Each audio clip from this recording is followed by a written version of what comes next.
work. Or it means how the gingival line to the relationship to the upper lip contour, and also the incisor edge to the lower lip form.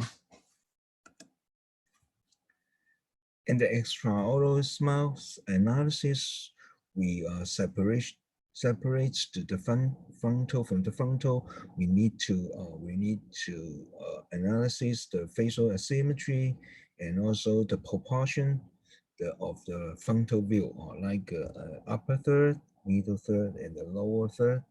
And also in all the orthodontists, we all focus in the lateral, including the profile, the lip incompetency, and also the skeletal discrepancy. That is we use in the clinically, we use the is the LIPG checklist.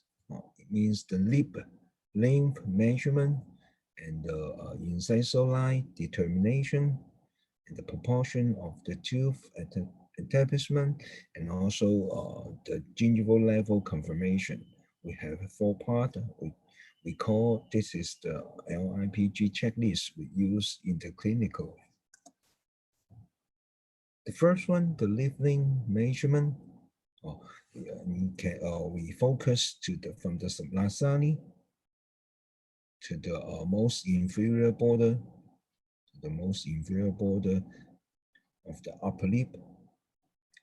Almost in the rest position of the young female will be 20 to 22 millimeters here, but in the rest position in the young adults, in the males, it will be much longer, from 22 to 24 millimeters.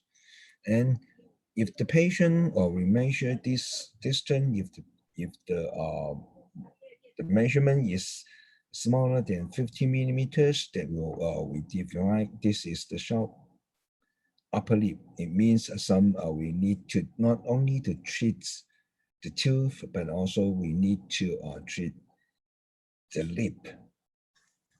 And also we need to know is the mobility from the rest position to the full smile. This is the range from 6 to 8 millimeters.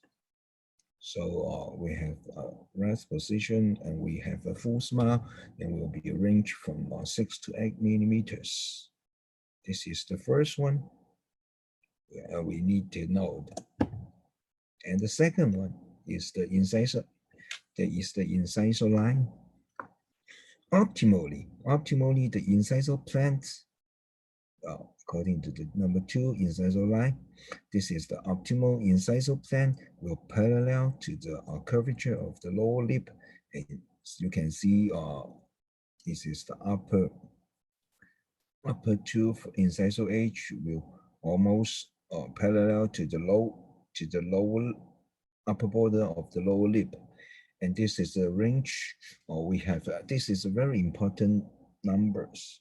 We need to know, we have when we have the rest position, the upper lip incisor edge to the upper lip will be 2 to 3 millimeters. It means when we have maintained in the rest position, that will be will be 2 to 3 millimeter. That will be normal. And this distance will be decreased with age. So it means that if the patient have a slightly gummy smile in the younger, we will be make sure that if you intrude that, because we talk about this distance will be decreased from the age. So if this is the a little bit young or a little bit gummy smile in the younger, that will be maybe will be okay, not need to treat. This is the second one. And the third is the proportion of the two of the anterior tooth. We need to interpret the clinical crown of the upper incisors, not only if the cranial crown will be get shorter, there will be two reasons. One is the incisor wearing, and also maybe have a passive eruption. It means maybe overgrowth of the gingival tissue. And also we need to know the proportion of the anterior tooth. This is the range from 72 to 18%. It means that the length and the width and the width of the tooth will proportion to 72 to 80%. And range, the length of the range from the central incisor and the lateral incisor and the canine will be like we show in the slide, and also the width of the central incisor, lateral incisor, and the canine will be shown in here. And a little bit, sometimes we have a little bit gender difference, especially in canines. Maybe the male will be much more bigger than the female. This is all come from this reference. And the final is the gingival level. Okay. The ideal gingival level is follow the curvature of the upper lip. It means you can see in this figure, we have a curvature from here to here. It means the we can see the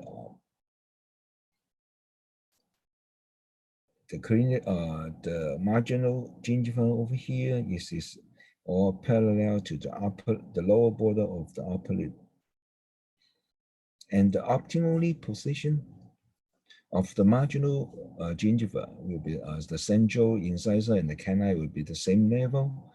And also you can see that the gingiva will be in the central incisor, and the canine will be at the not in the front, but also it will be in a distal facial triangle over here, and but not in the lateral incisor, because the angle of the lateral incisor will be center of the mesial to the distally. So you can see sometime maybe when you use the canine, when the patient have a missing lateral incisor, you use the canine to substitute to the lateral incisor, not only to reshaping or to get smaller, but also you need to a little bit mesial in rotation to mimic the buccal surface of the lateral incisors. This is 4. We need to know is LIPG, the lip, the incisor edge, and also we need to confirmation, and we need to make a record in the clinically. And this is the today. This is the main. This is the topic we talk today is the gummy smile. I think all the doctors know that the definition is excessive displace of the gingival tissue, and also we have a different classification. It means some gummy smile is coming from the hard tissue problem, like a skeletal or dental. Another is come from the soft tissue problem, like a lip, maybe the hypermobility of the lip, or maybe you have a periodontal tissue or periodontal problem.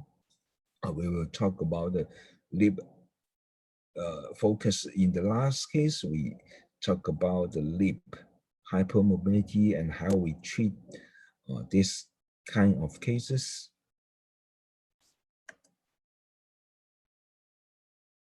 This is the gummy smile. Maybe the female is much more than the male. And also we have we all know that if the if the smile is greater than 2 millimeter, it will be unattractive for the orthodontist. But from the lay people, we have we have a more stress. We have a lower more threshold will be greater than 4 millimeter. They will be accepted. So this is the all of the etiology from the gingival axis. In the maybe in the this is the hard tissue problem, vertical maxillary access. Maybe you can all this you can focus in the you can measure in the cephalometric analysis. We have maybe the patient have not the soft tissue or not the tooth with too long, but this is the too short of the upper lip. So remember that we have from the subnasally to the upper to the lower border of the upper lip. In the young male, we'll have 22 millimeters, but the female is 20 millimeters. And also when sometimes the tooth is the position of tooth is okay, but when the patient is small, the hypermobility of the upper lip will be coming out. So the gummy smile will be gumming. And also if the tooth is too short, then maybe it's too many tissue. So this is the quality of the showing Dr. Why there's a problem with your voice, I guess. Is some technical problem, or is there a problem with because your voice is not clear now, right now?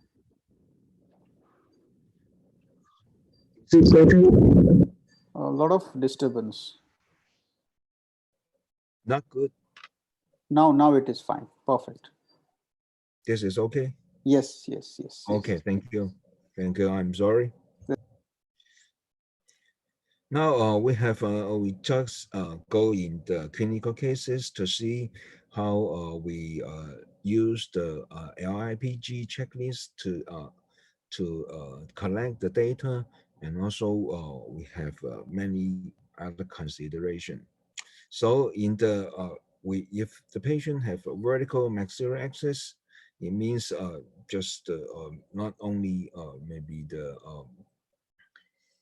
displacer of the maxillary skeletal basis, or also we have excess like dysostosis or torus.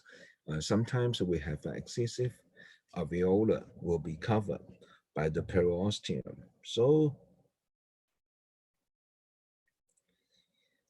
we have focus in the vertical maxillary access. We have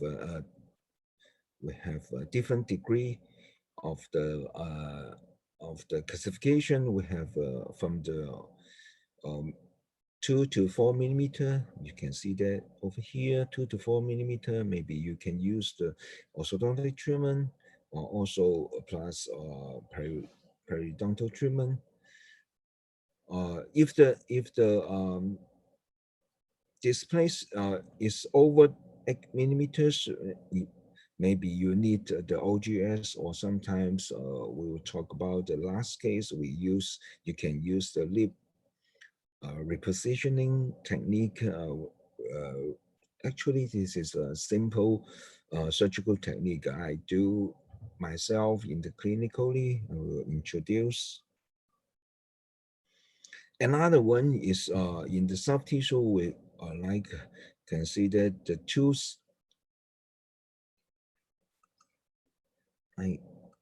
I see two doctors raise the hand. Do you have any problem? Can No, I'll just tackle with. I'll just inquire with them.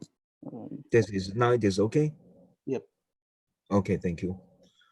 Okay, in the passive eruption will be, you can see that the proportion of the tooth means the heights and the width of the tooth, and you can measure that, and you can make gingivoplasty or gingivectomy to fix this problem.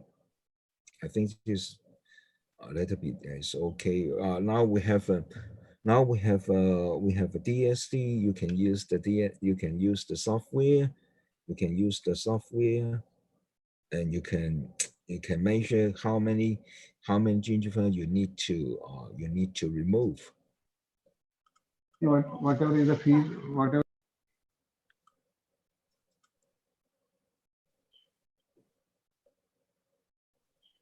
As you can see, if we have a different classification, but we not talk today. In clinically, well, we have we have three different kind of the occlusal plane. One kind of patient, you can see the curve of occlusal plane will be anterior down, and the other one is a flat occlusal plane. Another type of the occlusal plane, you can see the occlusal plane from the back to the front will be tip up. So we have three different kind of occlusal plane. This is one that you need to know that. So in the we'll talk about the treatment consideration. We focus in the rule of CPR. It means the first you need to focus in the curve of the occlusal plane like this. The second one is the pocket dip. It means maybe the patient have a problem. Maybe the patient have a problem of the passive eruption. And the third one is you need to know that the rest position from the upper lip, the relationship from the upper lip to the upper incisor edge. In the normally, we have a 2 millimeter. This is normal. So we start in this case first. This patient, we have a 6 millimeter gummy smile, and see the curve of occlusal plane. You can see the patient is anterior down, and the pocket is normal. The second occlusal plane, you can see the curve of occlusal plane is downward, and the pocket depth is normal. And you can see till the wave and the height is the normal proportion. And finally, you can see from the cephalometric X-ray, the rest position of the upper incisor to the upper lip is going to be to be 4 millimeters. So how can you treat these cases? I think this is the most simple cases in gummy smile, because you can see the occlusal plane is going downward. So you intrude not only to leveling the occlusal plane, but also you can decrease of the rest position from 4 millimeters to 2 millimeters. It means you need to intrude the tooth about 2 millimeters. Then simple that the treatment method is we just do the orthodontic intrusion. Now see these cases. Is caused to by maxillary dental oral protrusion and a little bit mandibular retinoscism with anterior deep bite, and the right second premolar is missing. The patient is like this, or some little bit spacing over here. This is a missing premolar and generalized spacing in the anterior, and also you can see the deep bite is not, and the bilateral is almost, the molar is for class 1. The safe, you can see, you can measure that the rest position from the upper incisor edge to the upper lip. So this is the problem is a skeletal is class 2 with high mandibular plan angle, and dental is a little bit pathological migration in the anterior tooth, and also a patient have moderate periodontitis, and the soft tissue will be convex profile. So you see, we use we use the TAD for the anterior retraction, and also we need to do is to intrude the upper incisor. After that, we use the long hook of the closed crossbeam to the anterior for the anterior retraction. And in this case, we put the subapical screw to intrude the upper incisor.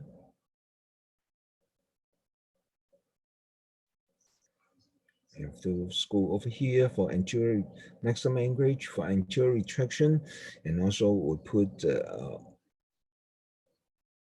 subapical mini screw over here for the anterior intrusion.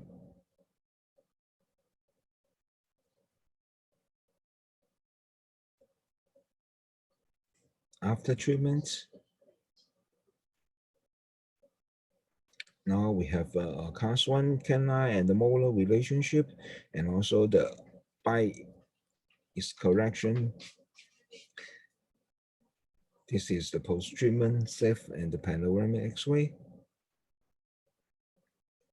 Now we correct the gummy smile by anterior intrusion. You can see that the curve of occlusal plane of the upper arch from downward. Now we have a flat, and you can see the in the rest position from this place 4 millimeters. Now the anterior tooth will be intrude, and just 2 millimeter is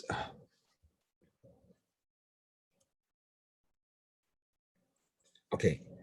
That we now go to the another category of the patient. We have both gingival or gummy smile for 6 millimeter. You can see our gummy smile over here, and this kind of patient is the occlusal plane will be flat. By over J is okay. You can see the curve of the occlusal plane is flat, and the pocket. The gingival is quite normal, and the rest position from the incisor edge to the upper lip will be 4 millimeters. Then how can you treat these cases? In these cases, you do not only to intrude the anterior portion, because if you just to intrude the anterior portion, then you may to correct the gummy smile, but you can create the curve of the occlusal plane from the back to the anterior will be upward. So in these cases, you not only need to intrude the anterior tooth, but also you need to intrude the posterior to posterior. In the previously, we don't have. Now we have a TAD. We can put the TAD in the anterior and also in the posterior. Then okay, you can use total arch in to intrude. But in the previously, we don't have a TAB. Maybe in these cases, you need to have OGS to the maxillary impaction, total impaction. So in these cases, you need to do is the total maxillary intrusion. Let's see these cases. Class 1 with average mandibular plane angle, and also the patient have bimaxillary dental oil protrusion and a little bit gummy smile. This is the young male. Actually, this is the one of the student in Department of Dentistry.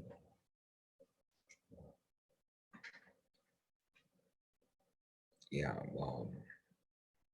bimaxillary protrusion, and you can see the upper and the lower incisor will be flare out. Occlusion is quite okay. It's lip incompetency. This is the problem list of the patient. Skeletal, this is the cast one with average mandibular plane angle. And the dental, the patient have bimaxillary dental oral protrusion. And also the patient have a convex profile. So we extract for first bicuspids, and then use the TAD for the anterior retraction. And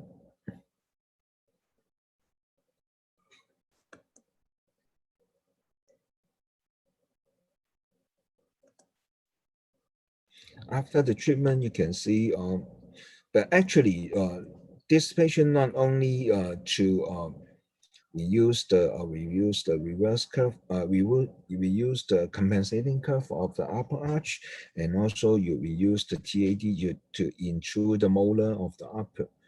After treatment, you can see now the incisal edge. You can see the incisal edge is parallel to the upper border of the lower lip. And also we have a good smile, and the profile of the patient will be get better.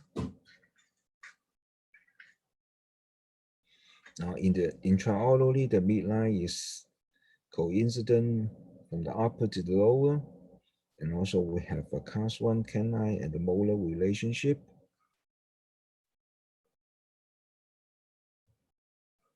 Now you can see the incisal edge to the upper, the relationship from the upper lip to the upper incisal edge will be 2 millimeters. Before treatment and after treatment,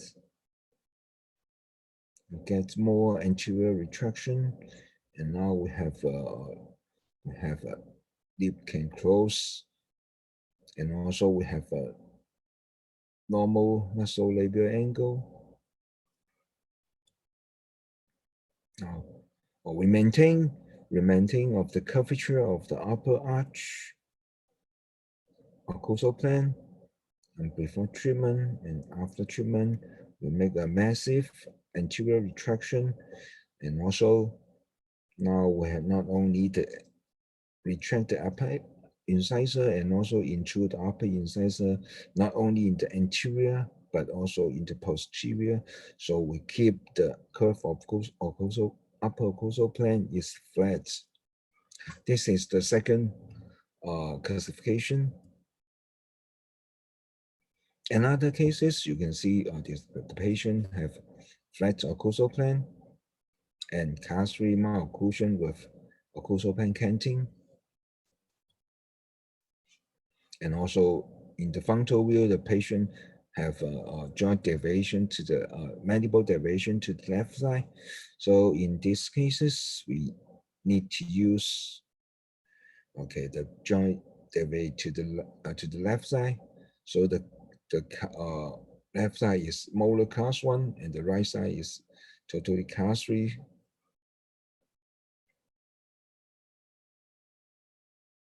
You can find that the facial asymmetry in the PA safe.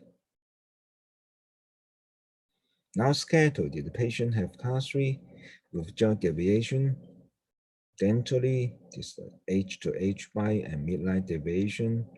The lower dental midline will be shift to the left side, and the patient have convex profile. Concave profile. So this patient we use, first of all, we use the TAD in the right side to correct the occlusal plane canting, because we all know that if the joint deviates to the left side, then sometimes the right side will be the upper arch will be right side down canting. So in the initial stage, we put the TAD in the anterior between the lateral and the canine and use TAD to intrude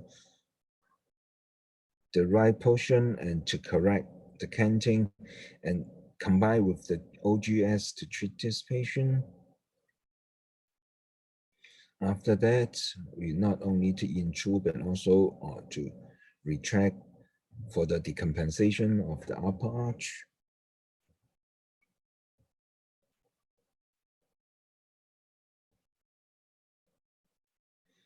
After the surgery, you can see now we have a more better occlusal relationship, and also the midline will be coincident.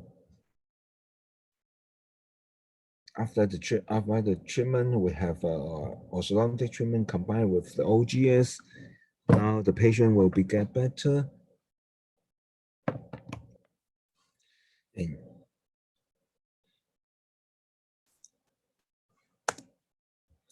the intraorally, you can see the midline will be coincident from the upper to the lower. And also we have a class one canine relationship, and also because we have we do upper single arch extraction for the decompensation, so now the patient have bilaterally full class 2 relationship, but the interpretation will be good. Now we do a BSSO in the lower arch for the mandibular setback, and also to correct the we have a yaw rotation to the right side to correct the mandible deviation. Okay, you can see in the initial we got the occlusal plane, the right side down occlusal plane clenching, and the chin will be deviated to the left side after treatment.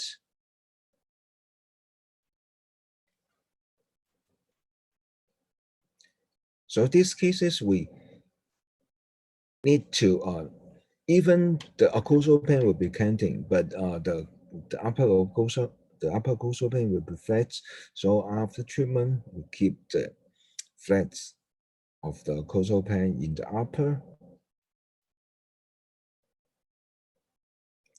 Now we have another cases. In this case, you can see that we both. This case is also 6 millimeters gummy smile. You can see this lady, we have a 6 millimeter gummy smile over here, and the morphology of the tooth is not so good.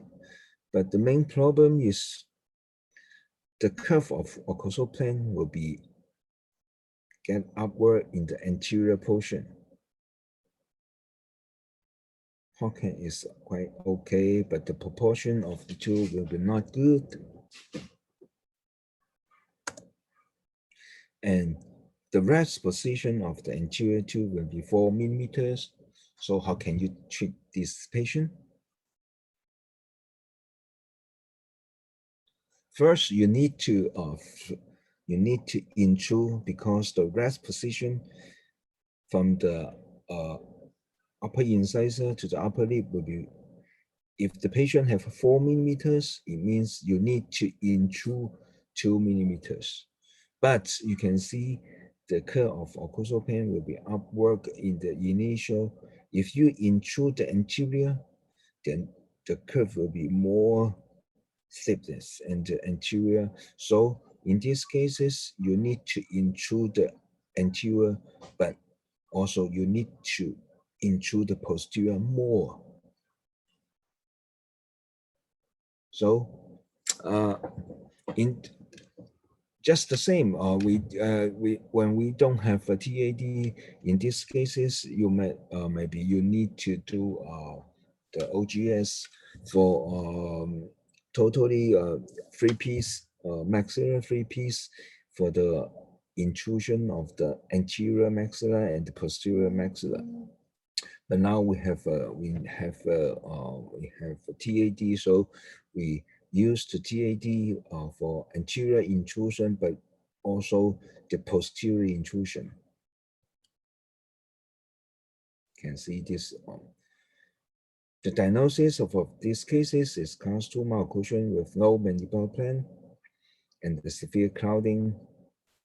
And also we got the impaction of the second molar in the lower arch. And also the patient have overjets and also have a gummy smile.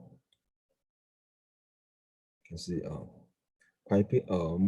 quite beautiful young lady, but smile is not good.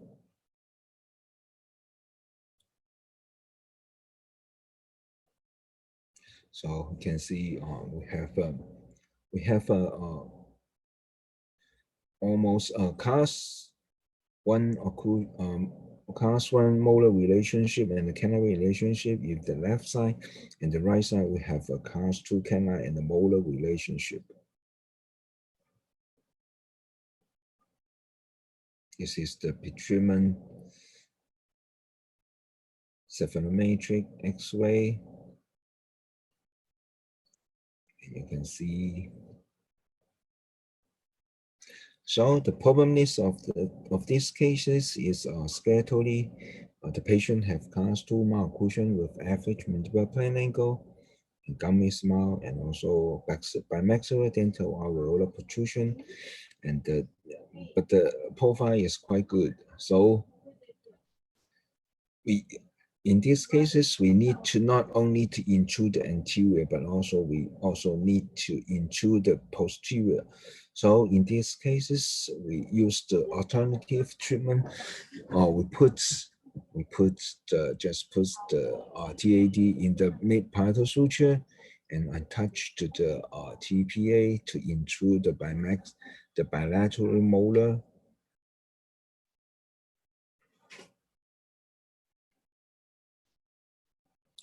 After that, we shift because some discomfortable of the patient, so we remove the TAD from the mid-parietal suture and we put the ICC in bilateral upper arch.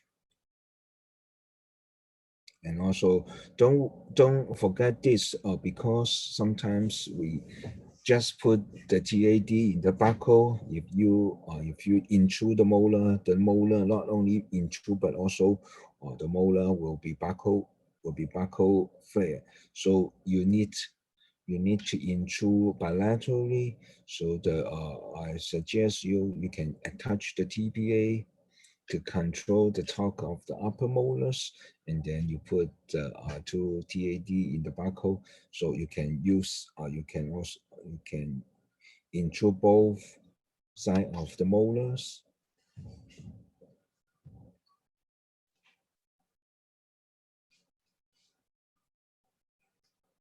Now we have a post treatment.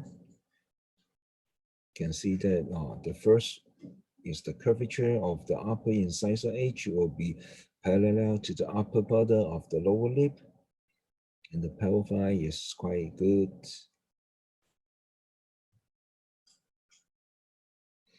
Now we have a midline coincidence, and the canine to the molar. The canine to the molar will both is the class 1 occlusion relationship.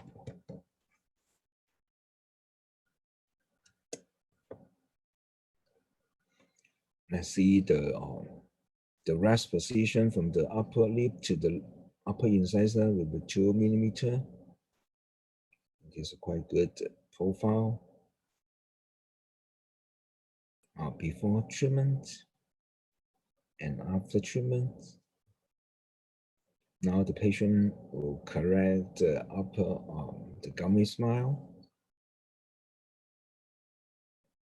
Now you can see the occlusal plane of the upper arch. From the pre-treatment, we have the upward of the occlusal plane. Finally, we flattening the upper occlusal plane, so you can see if the upper incisor will be intrude, so the posterior tooth will be intrude more than the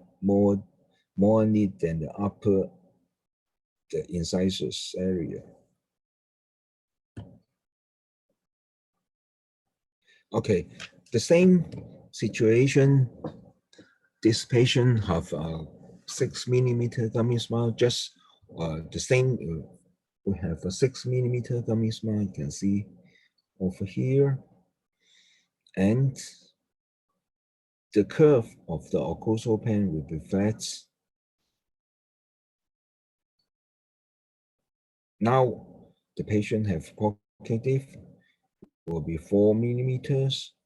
It means sometimes you can use the gingivectomy to correct the gummy smile.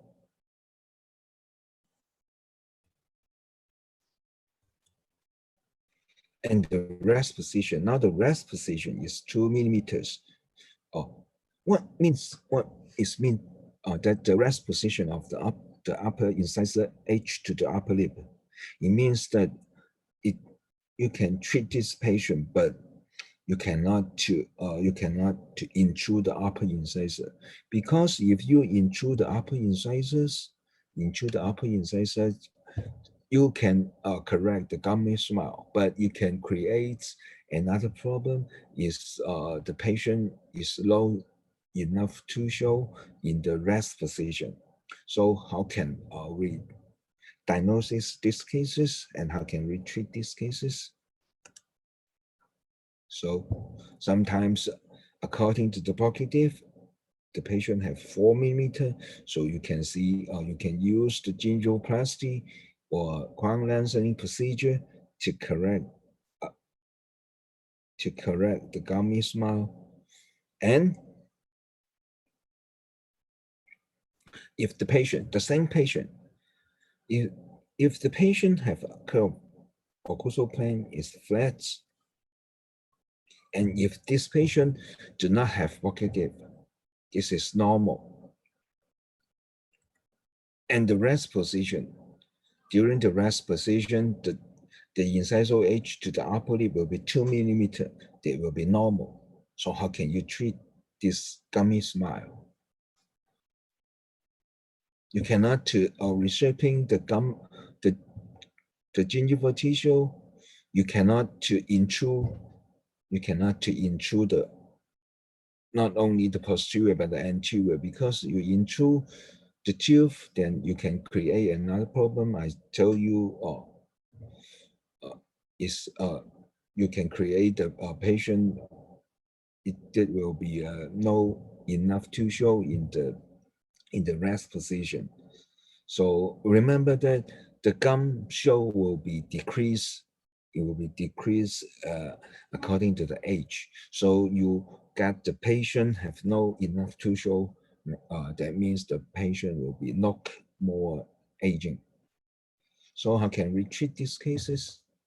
Or how can we to diagnose these cases? It means in this situation, the patient actually you have the problem is come from the upper lip. We have this patient, we have the problem with hypomobility of the upper lip.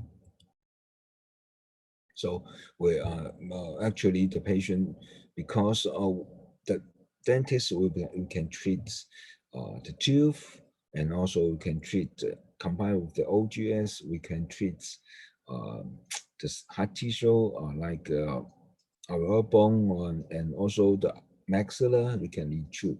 But in these cases, according to the problem is come from the lip, then how can you treat this? Or you can refer the patient to the plastic surgeon to have perioral muscle surgery. We have alternative treatment method. We'll introduce this patient.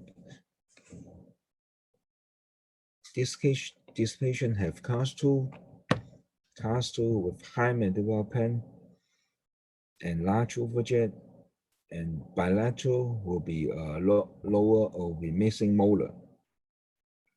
You can see the patient coming. Okay, a crowding over here and generalized spacing in the lower anterior portion, and there will be a euphytic bridge over here, and the patient have missing first molar. So the second molar will have a ill-fitted crown, and also the molar will be mesial tilting. This is the panel.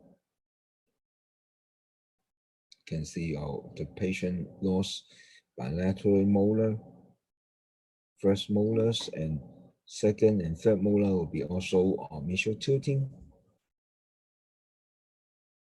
So the diagnosis, the diagnosis and prognosis of the patient is a skeletal. The patient have class 2 high mandible plan angle, and dental will be class 2 large overjet, and also missing the lower molar, and also have a convex profile. So in these cases, because we have anterior crowding in the upper arch, but we try to use the non-extraction. So we use the segmental arch. We use the we bypass the anterior incisor, and just to have a TAD, and from the TAD to PC to the canine to the distalization of the buccal segment of the upper arch, and until we have enough space, then we go to the initial maybe right-type wire to leveling, and also you can see what we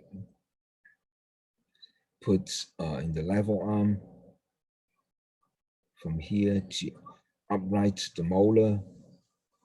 And we remove the ill-fitted bridge and change to the temporary crown of the second premolar to the second molar.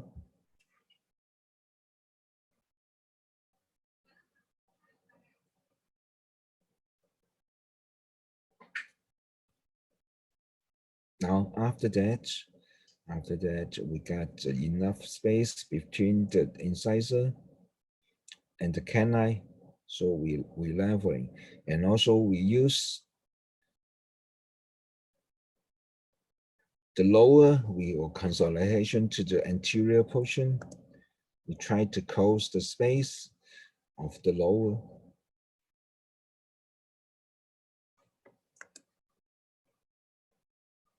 Almost finish. We just not only to outline the second molar, but also protract it to close the first molar space of the treatment. Dr. Lai, can I just interrupt here? Yes. Okay, I could see during your initial alignment, after initial alignment, I could see Yes. in the lower arch, you have placed lingual buttons on the 4 incisors. And Yes. Can you Yes. just elaborate a little more about the mechanics of that? Okay. Thank you for your answer. The question: why we put the lingual button in the lingual surface? First of all, we all know that from the mechanic, will close the space will be easier in the lingually. Another function of the lingual button in this area is like something like the tongue clip. You put the lingual button over here, and to notice the patient, the tongue will be not to go for the anterior, because sometimes the lower anterior spacing will be come from the problem of the tongue thrusting. So we put the lingual button not only to the mechanic to close the space, but also we have a little bit tongue clip, the function of the tongue clip, to notice the patient, not to put the tongue anteriorly. Can I answer the question? Yeah. Thank you. Okay, thank you. I will go through this. Now we have midline is okay, overjet overbite is quite okay, and also we have a canine and molar. It's good relationship. So only a cantilever spring in the lower arch to upright the molar. Yeah. Thank you. Now you can see that the upper incisor edge to the upper lip will be 2 millimeters. That will be in the rest position. The tooth position is good in the rest position, but the patient have still gummy smile. You can see now the occlusal pen will be flattened. This is the flat. And also you can see we track this because we need to do the gingivectomy. So during the treatment, you can see the gummy smile will be very big.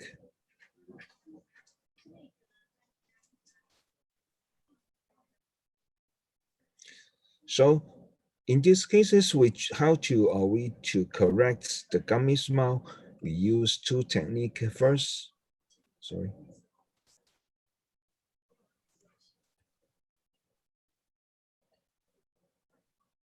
We use the gingivectomy combined with lip repositioning in the anterior push and the interior. You can see the shorten of the anterior tooth, and the patient have gummy smile. And also we remember that we have LIPG checklist. We check the smile analysis. You can see the gingival displacement is 5 millimeter, and the length of the lip is in the rest position is 26 millimeters, but the patient have smile.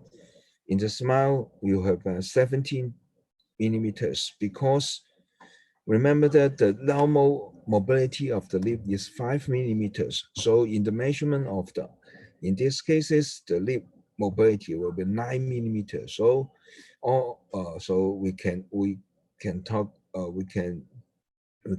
say that this gummy smile is come from two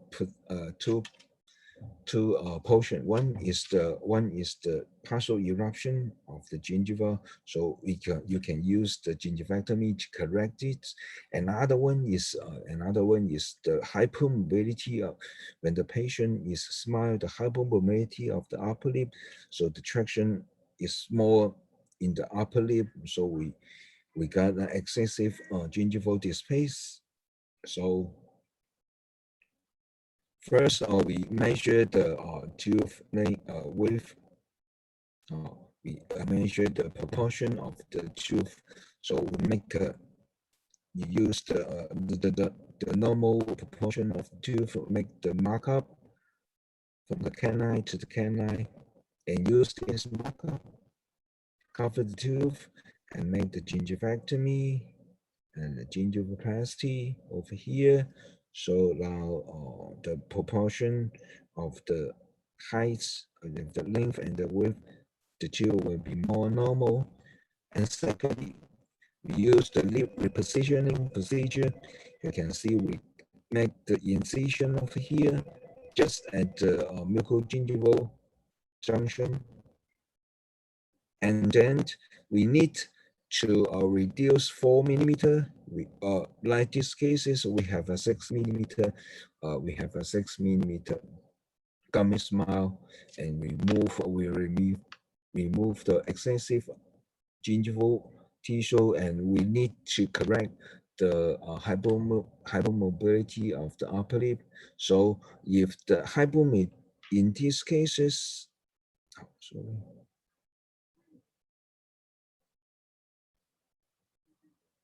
In these cases, the lip mobility will be 9 millimeters. So we need to decrease the mobility of the upper lip. So we do this lip repositioning procedure. We cut off from the mucogingival junction over here. And then at the vestibular over here, and remove a little bit the soft tissue and suture. First, you need to suture middle one, because you need to fix the mid portion in the frenum, and also bilateral. You first to suture the the both end of the wound suture first. You can make first this 3-point fixation, and then you can suture another one. After this, the initial will make lip reposition. In the simply, the lip reposition, it means sometimes we do restiproplasty. So this kind of the procedure is one kind of the restiproplasty, but in this situation, we need to zeroing of the raspula. So 1 week, 2 months, 5 months. Okay. Initially, after the orthodontic treatment, we make the incisor line is parallel to the lower upper border of the lower lip, and also we need to have gingivectomy to correct the overgrowth of the gingiva, and also we do the repositioning to setting of the upper lip. So you can see after the surgery, the initial 2 months and the 5 months follow-up. So we have we use these 5 cases to talk about we need to know. Actually, we have a TAD now. We just I talked to the professor. We have a TAD. All of the doctor can be into the tooth, but what under what philosophy? How many tooth you need to intrude, and how many you you need to intrude the anterior, or you need to intrude the posterior, and how you need to measure the rest position. Then so the conclusion of this presentation, we have all of doctor will be you need to know that first before this you treat these cases, you need to have a small analysis in the intraorally, the extraorally, and also you can use the LIPG, the lip, the incisor edge, the proportion, and the gingival level. You can use this checklist to make sure that what is the problem, and after that, when you know the problem of the patient, and when you need to make the decision of the treatment plan, and you can use the rule of CPR, the curve of the occlusal plane, the pockets, and also the rest position from the incisor edge to the upper lips. Then you can make the good decision. Thank you. This is all my presentation. Thank you. Thank you, Dr. Lai.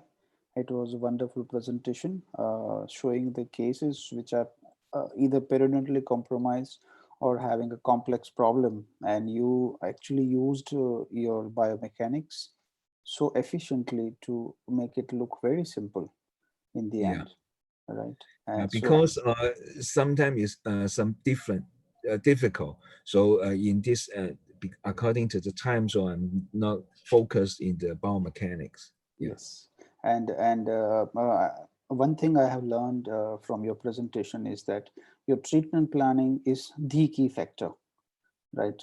If you're not planning it correctly, probably you might end up in a problem. So your treatment planning based upon your lot of soft tissue analysis is the key factor for deciding the treatment plan.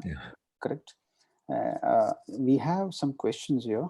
Can we take it? You have a time? Yeah, of course. It's okay. Because By the way, Dr. Lai is so kind and generous that he is right now talking from the university. He's working there in the hospital, and he is sparing time for us. Thank you, Dr. Lai, for the same. Let me just stick with the first question. Hi, sir. This is from the Dr. Srirangam. How Yes. stable lip repositioning surgery is?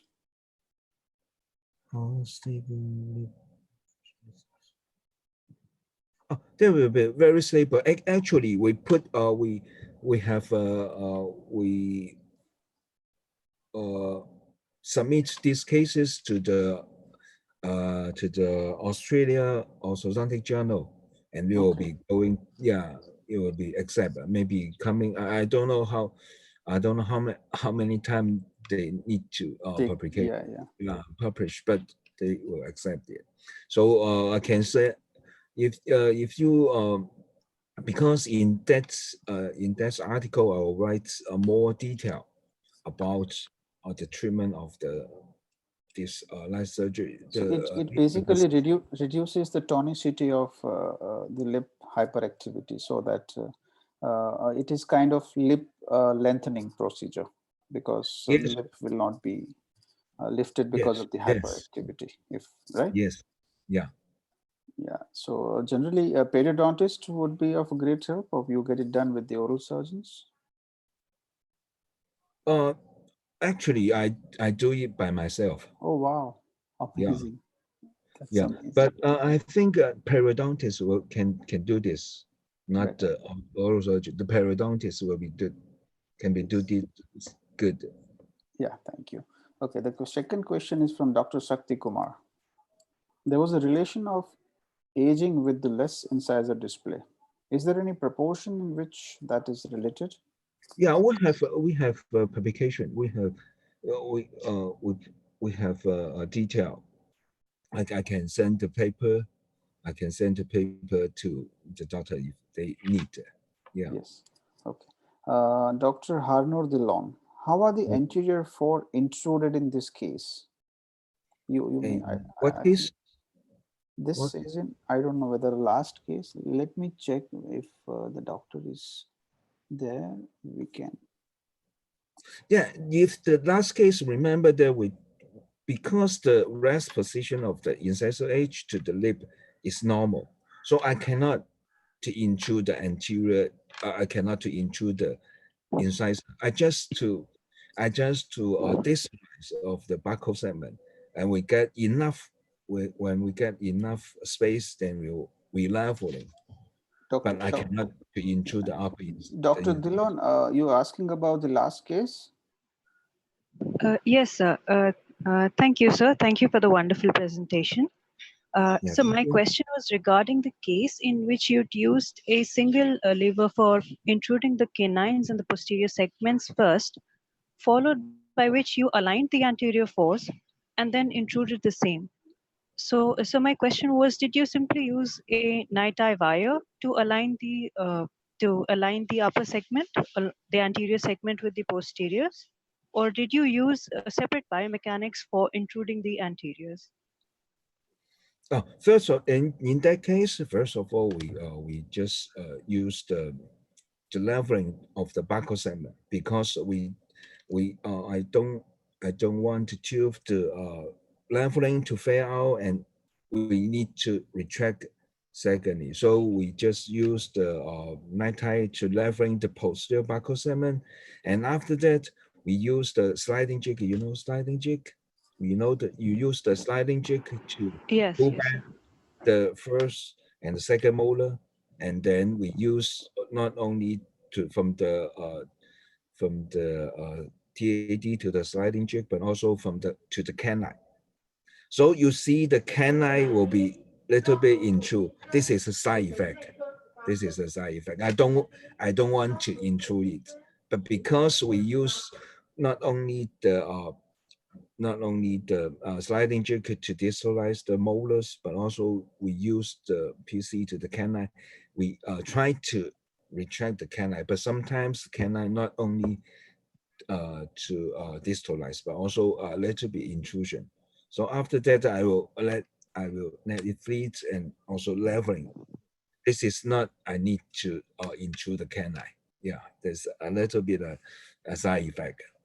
Okay, thank you. I think it's clear, Dr. Harno? Yes, sir. Thank you, sir. Yep. Thank you.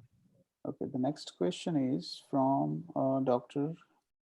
Kuttimani. Thanks for presentation, sir. Role of botulinum toxins in correction of VME. In Taiwan, this is illegal. We don't Use. allow to use this one. That's This is good. only to the maybe the plastic surgeon. In this field, I don't have any. Yeah. Let's not discuss on that. Illegal in Taiwan. Yes. Yeah. Dr. Shakti Kumar is asking, is it necessary to go for orthodontic treatment, though we know the etiology to be hypermobility of the lip? Yeah, but this is the same problem, because if the hypermobility of the lip, just the hypermobility of the lip, we don't need to any orthodontic treatment. But in that cases, we have orthodontic treatment to treat another.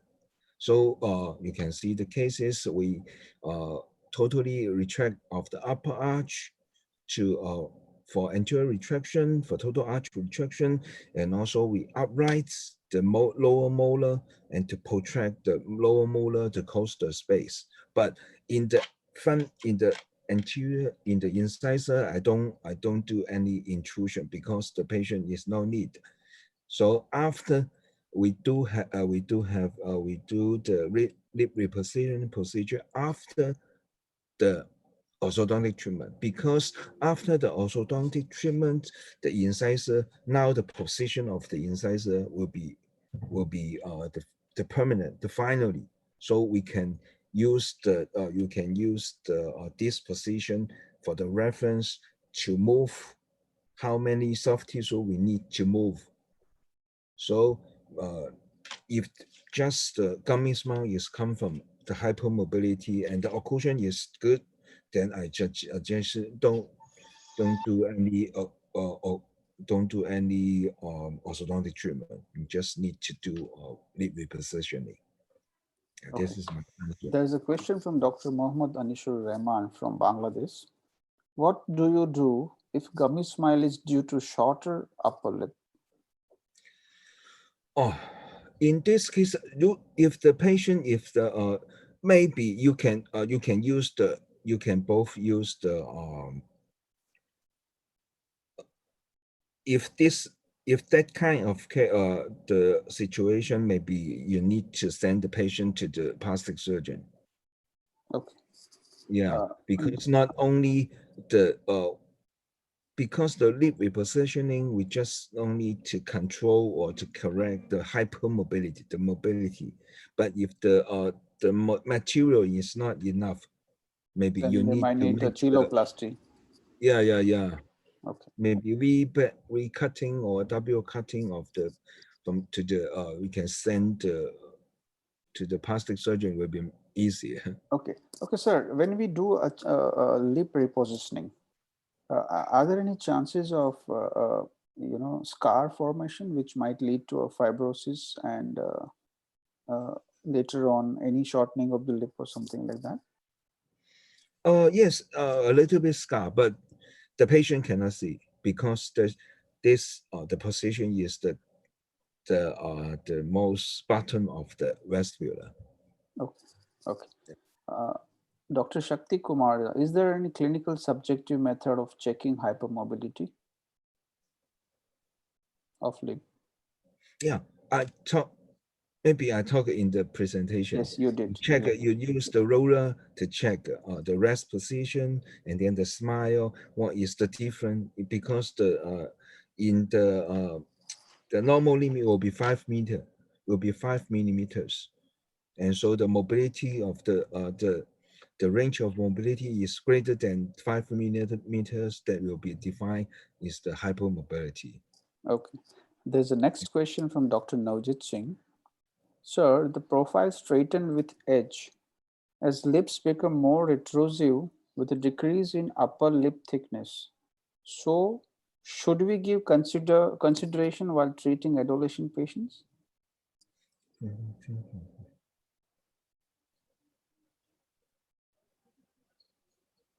Oh yes, because we all know that because the aging effect, the tension of the muscle will be decreased.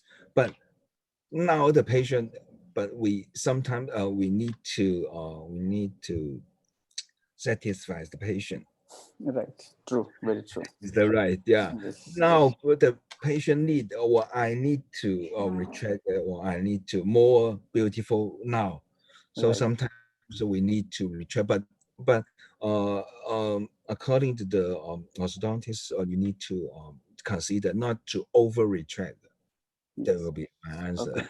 The last question is from Dr. Harnur again. Sir, is there an extent to which we can correct the gingival display by lip repositioning? Is there any particular number up to which we can do a lip repositioning and can increase or reduce the hypermobility of the lip? That is what she is trying to add.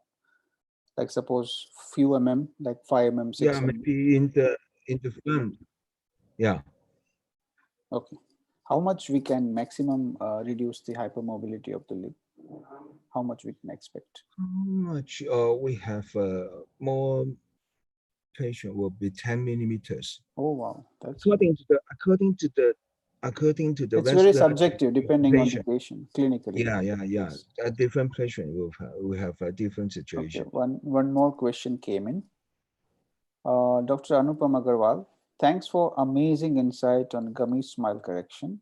In cases where we have to intrude the upper anteriors only with TEDs, should we use a continuous wire or segmented wire? What do you suggest?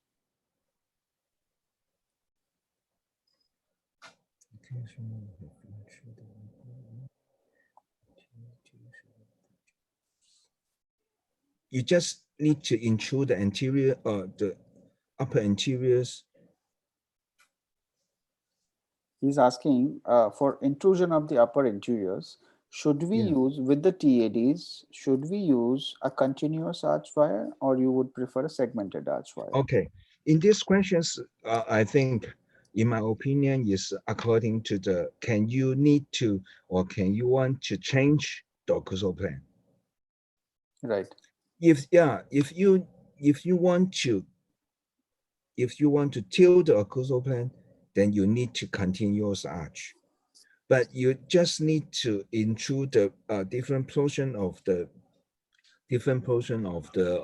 anteriority of posteriority. Then I suggest you can use the segmental arch. I think the problem with the segmented arch would be because when you're intruding, and the segmented arch would be either for the anteriors up to lateral incisor or canine. So there is a force which might flare it, Yes, right? according to the center Yeah, resistance. because there would be a Because we counterclockwise have a movement. counterclockwise moment Yeah. coming out, and the anterior tooth maybe goes. So if you use the segmental arch to intrude the anterior, you need to have a distal force to control. Some distal Yeah, force. So you yeah, might have to use some hooks and just yeah, give a passive force from the molars yeah. or Like another a teeth. segmental arch from the Connecticut. Yeah. Okay. Thank you so much, sir, for such an Yeah, insight into a very important topic, which is clinically relevant. And I'm sure everybody must have learned it. There are so many residents here attending your webinar, and I'm sure they would understand this, that the key factor is your treatment planning. And the key factor would be an interdisciplinary approach as well. It's not only an orthodontics domain where you can get 360-degree result, right? So when needed, don't hesitate to consult with the interdisciplinary team and the other yeah. doctors for a complete treatment planning, right, sir? Yes. Any suggestion or any message you would like to give to the youngsters attending? Yeah, actually, I am in the orthodontic division, and we have a different division, and we have every 2 weeks we have a combined meeting with periodontal division, with the periodontal division. So we all talk about, we discuss Possible about the cases. interdisciplinary. Yeah. Okay. So and always, so in my hospital, we just open in the office hour, but not in nights. So I got many adult patients. So Right. yeah, So, thank you so much, sir. Sir you're is welcome. Sir is a president-elect of Taiwan Association of Orthodontics as well. So hope to see you for a next Indian Orthodontic Conference as well, sir, if Okay. COVID permits us, Yeah. right, as soon as possible. And before we end, we have a panelist. Any panelist has anything to say, they can do it. So it's open for it. Any concluding notes? No, very nice presentation and put in a very simple manner. And I'm sure everyone is experience sharing all the experiences, and everyone has enjoyed. And you made it very simple and very easy. And you could see the cases also very nice and very good finishing. And congratulations and thank you very much. And looking forward seeing you.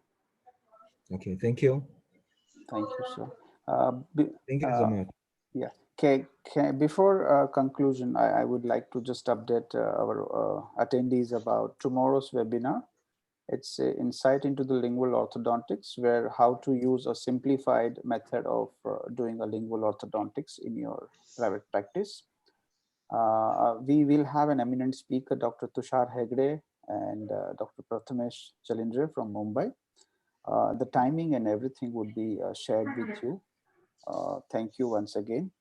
And before I conclude, Dr. Lai, it would be really helpful for all of us that if you can just share those articles, which if you can share it with me so that I can Of share course. it with everybody.